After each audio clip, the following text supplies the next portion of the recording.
আমার এই শীটে কিছু ছেলে এবং মেয়ের জেন্ডার সহ নাম দেওয়া রয়েছে এবং আমাকে বলা হয়েছে যে যার জেন্ডার যেটা সেই অনুযায়ী আমাকে এখানে টাইটেল সহ একটি সেলের মধ্যে নামগুলো লিখতে। যেমন এখানে শুরুতে নাম দেওয়া রয়েছে রাকিব। রাকিব হচ্ছে একজন ছেলে, তার মানে তার সামনে MR বসাতে হবে, মানে মিস্টারের শর্ট ফর্ম, এবং মেয়ের নামের সামনে MRS বসাতে হবে। তো এটা আমি কিভাবে লিখবো? তো অনেকে যেভাবে লেখে সেটা হচ্ছে ম্যানুয়ালি টাইপ করে করে লেখে। যেমন আমি এখানে লিখতেছি MR রাকিব, দেন হচ্ছে MR ফরিদুল ইসলাম, দেন এভাবে আর কি ম্যানুয়ালি টাইপ করে লেখে। কিন্তু যখন অনেকগুলো ডাটা থাকে সেক্ষেত্রে কিন্তু ম্যানুয়ালি টাইপ করে লেখা পসিবল না। তো আপনি সেই মুহূর্তে কি করবেন চলুন সেটা আমি এখন দেখাই। তো এর জন্য শুরুতে আপনাকে একটা ফাংশন নিতে হবে, সেই ফাংশনটা হচ্ছে ইফ। তো আমি ইফ নিলাম, নেওয়ার পরে এর সিনট্যাক্সে দেখেন চাচ্ছে হচ্ছে লজিক্যাল টেস্ট, মানে আমরা কি টেস্ট করব। আমরা এখানে শুরুতেই আমাদের যে জেন্ডার রয়েছে আমরা এটা টেস্ট করব। তো আমরা জেন্ডারের সেলটা সিলেক্ট করে দিলাম, দেন ইকুয়াল দিয়ে এখানে লিখবো হচ্ছে মেল, মানে ওই সেলের মধ্যে যদি মেল লেখাটি থাকে তাহলে সে কি করবে। এর জন্য আমি এখানে ওই সেল ইকুয়াল দিয়ে মেল লিখলাম এবং এক্সেলের ফর্মুলাতে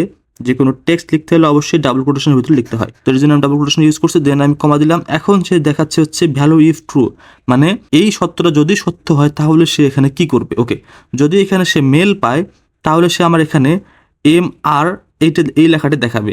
তাই আমি এখানে ডাবল কোটেশনের ভিতরে MR এবং স্পেস দিলাম, কারণ আমি MR এর পরে স্পেস রাখতে চাচ্ছি।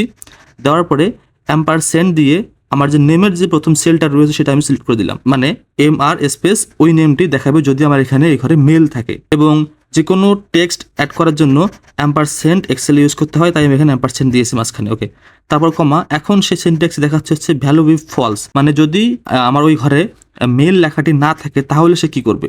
তো আমার এখানে যে জেন্ডারগুলো দেওয়া রয়েছে সেখানে শুধুমাত্র দুইটা জেন্ডার রয়েছে, মেল এবং ফিমেল।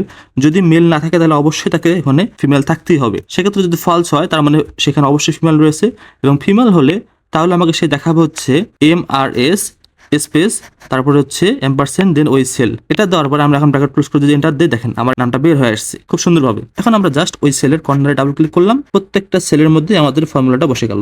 দ্রুত কাজ করার জন্য অবশ্যই আপনাকে এইভাবে ফর্মুলা ইউজ করতে হবে। তো ধন্যবাদ সবাইকে। ভিডিওটি ভালো লাগলে অবশ্যই চ্যানেলটি সাবস্ক্রাইব করবেন।